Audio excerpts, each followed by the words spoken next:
In this video, I will show you how to use storage and how storage is different from historic.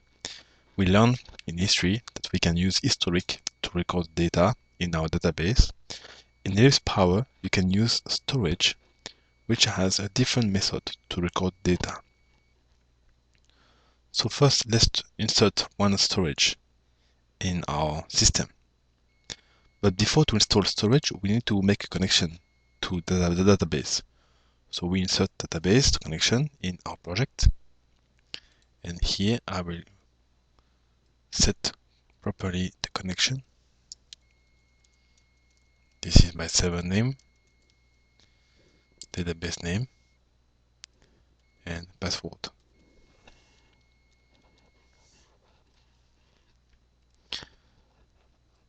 Okay, the connection is ready. So now we can insert one storage in our project.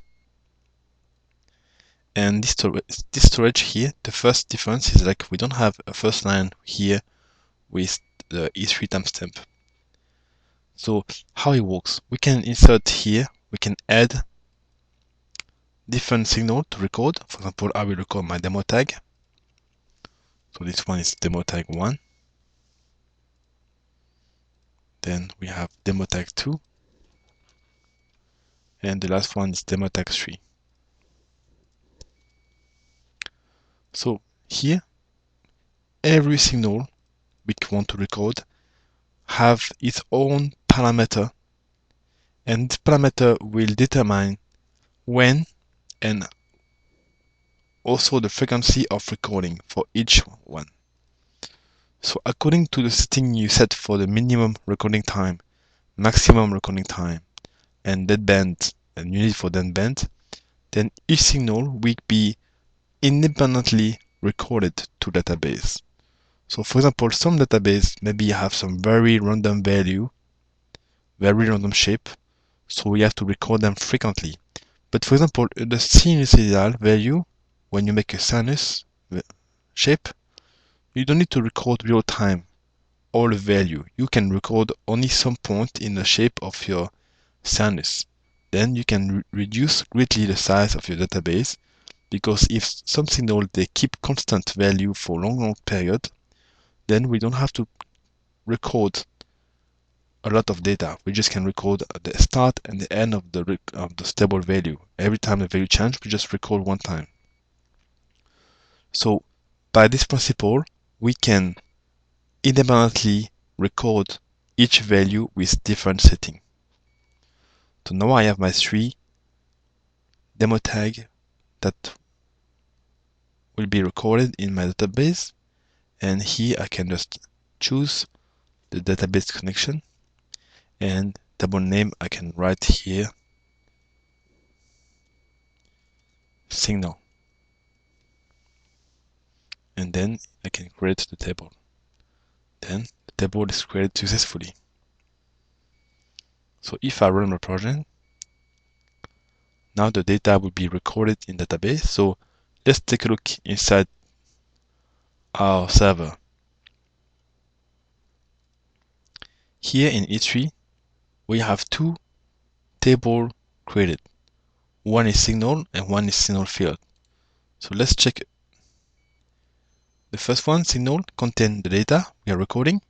So you can see here we have the timestamp, the field ID, the quality, and field value. So I can see the big difference between historic. Is like for historic we have one record for all the data, one by one. Every second I will record all the signal. This is historic. One line, all the signal. Every second we have a new line with all the signal. But this structure is very different. One line is only for one signal. So we can recognize the signal by this field ID. If I look carefully a lot of record, I will find out that some of the, if I run again, then I go back to my history. If I change the setting here, for example, if I apply special independent setting for this one, and if I wait for a while, so I will find out something interesting is like the field ID 1 will have less records than for the other. So if I run my query again, after some time, I will find out that the field ID 1 will have less record than for field ID 2 or field ID 0. It's because we apply different settings which make the recording less frequent than for the other signal. So let's check the other table, because how we can recognize our field ID, this is just a number.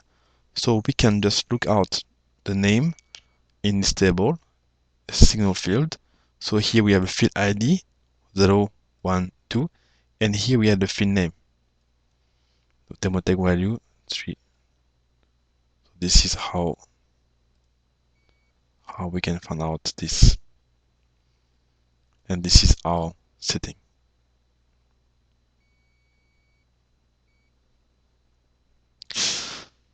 So this is how the storage is working and how the method is different from the historic. We can list all our signals here, and for each one we can apply different settings according to the shape of the signal and according to the requirement for each signal.